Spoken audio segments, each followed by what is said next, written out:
हाँ साथियों, जय माँ विंध्यवासिनी, जय भारत माता, जय जवान, जय किसान। आप देख रहे हैं मैं लाल रंगीन चुनरी जो मिर्ज़ापुर में विंध्याचल गली से खरीदने पर माँ विंध्यवासिनी का प्रसाद माना जाता है, वही गमछा जो है मैं लगाया हुआ हूँ। देख ही रहे हैं, ये मिर्ज़ापुरी छैलों का ठाठ है। और आप देखते हैं कि भाई इस समय चीनी जिनफिंग डाइन का प्रभाव पूरे विश्व में है, उससे हम लोग भी अछूते नहीं हैं। कितने संक्रमित हैं, कितने की जान जा रही है और बहुत सारे लोग बच जा रहे हैं। पूरी दुनिया परेशान है कि इससे बचने का क्या उपाय हो। तो अभी 2 वीडियो मैं कोरोना के बारे में आपको दे चुका हूँ। ये तीसरा वीडियो जो है हमारा नींबू के संदर्भ में है। तो अब देखिए, ये नींबू देखिए, ज़रूर देख रहे होंगे आप।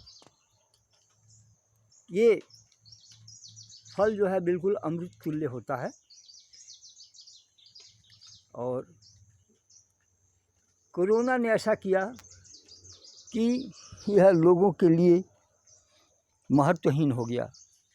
अभी कुछ ही समय पहले की बात है कि ये पौधा जो है हजारों नींबू दे चुका है। एक दिन जो है करीब 500 नींबू इसमें थे और हुआ कि भाई इतना नींबू क्या होगा, घर पर प्रयोग तो हो नहीं पाएगा। तो घर के लोगों के सलाह से उसको जो है हम लोगों ने मंडी भेज दिया। मंडी भेजने पर ये स्थिति हुई कि इतना बड़ा मार्केट जहाँ से सब्जियाँ फल खरीद करके ओबरा, शक्तिनगर, मिर्ज़ापुर, बनारस और कहाँ के लोग आते हैं और यहाँ से सब्जियाँ जो है खरीद करके ले जाते हैं। लेकिन इस जगह पर नींबू की इतनी दुर्गति हुई कि मैं आपसे क्या बताऊं। अंत में लड़का जो है नहीं बिकने की वजह से परेशान होकर के और लेके चला आया। बड़ा उदास होकर के बोला, पापा नींबू तो नहीं बिका। तो हमने कहा कोई बात नहीं, मम्मी से पूछ लो। पत्नी को हमने बुलाया, हमने कहा कि भाई नींबू तो नहीं बिका, क्या होगा, इतना नींबू तोड़ भी दिया गया। तो उन्होंने कहा कि अब तोड़ना तो था ही, जब फल तैयार हो गया तो उसको तोड़ना ही पड़ेगा। तो तोड़ लिया गया। तो हमने कहा कि भाई इसका कोई उपाय करो कि इसका प्रयोग हो जाए। तो उन्होंने कहा कि आपको घबराने की ज़रूरत बिल्कुल ही नहीं है और इसका प्रयोग जो है अचार के रूप में हो जाएगा और मैं इसको डाल देती हूँ। तो उन्होंने फटाफट कुछ गोल और कुछ आधे काट करके नींबू जो है रख दिया। उसमें कुछ में सिर्फ नमक मिलाया और कुछ में नमक और काली मिर्च डाल करके और धूप में डाल दिया अचार बनने के लिए। और वह अचार जो है हमने रख लिया। तो खैर अचार का निस्तारण तो हो गया। लेकिन मैंने अपने पुत्र से पूछा कि अच्छा बताओ, इतना सामान सब्जी फल बाज़ार में बिक जाते हैं, ये तुम्हारा नींबू जो है क्यों नहीं बिका?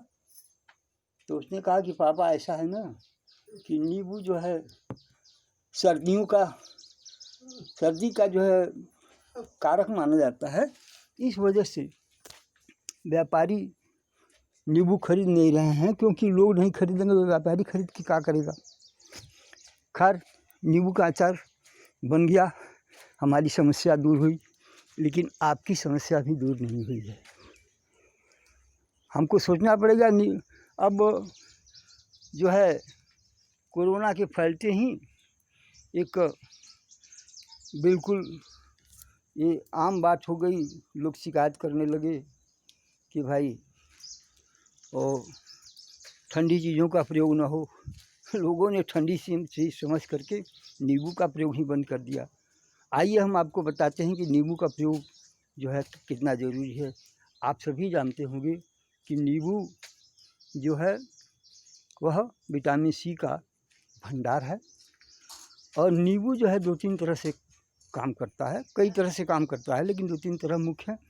एक तो अगर खाली पेट सुबह मंजन करने के बाद अगर आप ताज़ा पानी में या हल्के गर्म पानी में एक नींबू पूरा निचोड़ करके पी लेते हैं तो आप समझ लीजिए कि आप जो है आधे रोग मुक्त हो जाते हैं और विटामिन सी जो है आपको काफ़ी मात्रा में मिल जाता है। वैसे नींबू जो है मुख्य रूप से पित्त का नाशक माना जाता है। अधिकांश लोग जानते होंगे कि आयुर्वेद के हिसाब से नींबू जो है वह पित्तनाशक माना जाता है, लेकिन मैं इसे सिर्फ पित्तनाशक ही नहीं, मैं इसको कफनाशक भी मानता हूँ और वायुनाशक भी मानता हूँ। मैं बताता हूँ आपको कैसे काम करता है। नींबू खाली पेट पीने से पेट के अंदर जो अवलंबित कफ है जो शरीर से बाहर निकलना चाहता है तो उसके ऊपर ये अपना हमला करता है। जब हमला करता है तो कफ जो है कुछ नाक के रास्ते से, कुछ कान के रास्ते से, कुछ मल के रास्ते से निकल जाता है। आप देखे होंगे, आप जब जाड़े का अंतिम समय होता है, जबकि शरीर से कफ बाहर निकलना चाहता है और पित्त जो है अपना जगह बनाना चाहता है, वैसी स्थिति में जब आप नींबू का प्रयोग करेंगे तो आप देखेंगे कि मल के साथ काफ़ी जो है आँव निकल आता है।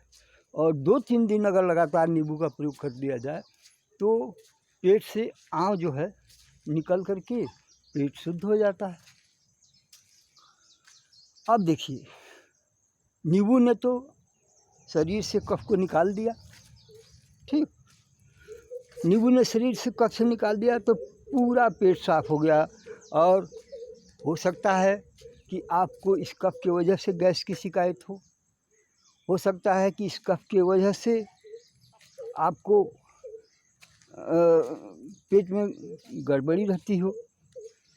तो पेट साफ हो जाने के बाद से बहुत लोगों का तो वायु ऐसे ही दुरुस्त हो जाता है और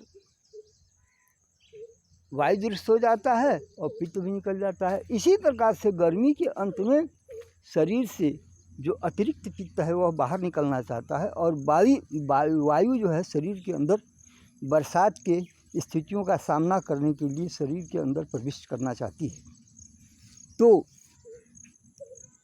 उसमें भी इसका लाभ है। तो इसके लिए मैं 3-4 चीज़ों पर बहुत ज़्यादा आपको ध्यान दिलाना चाहता हूँ।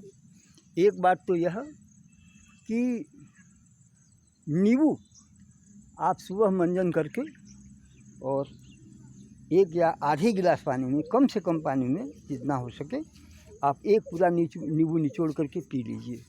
ऐसा करने पर 3 दिन के अंदर पेट में जो अवलंबित कफ है निकल जाएगा और वायु की परेशानी आपको दूर होने लगेगी। कफ का मतलब सिर्फ वही कफ नहीं, वही श्लेष्मा नहीं जो कि मुँह और नाक से निकलता है। ये कफ का ही रूपांतर होता है आँव जो पेट के अंदर होता है, वही कफ का रूपांतर होता है जो नाक से निकलता है, वही कफ का रूपांतर होता है जो कान से खूंट के रूप में निकलता है। तो आप नींबू का प्रयोग करें। नींबू का, हाँ, कभी कभी किसी को ऐसा होता है कि उनको नींबू की ठंड बर्दाश्त नहीं होती, नींबू पीते ही सर्दी होने लगती है। लेकिन ये विटामिन सी का सबसे बड़ा स्रोत है, और विटामिन सी जो है आपके बॉडी के इम्यूनिटी को बढ़ाने का सबसे बड़ा स्रोत है। तो ऐसी स्थिति में आप इसे छांट सकते नहीं। अगर आपको इस प्रकार ठंडी की शिकायत हो जाती हो तो आप सुबह जो है इसको गर्म पानी से लें।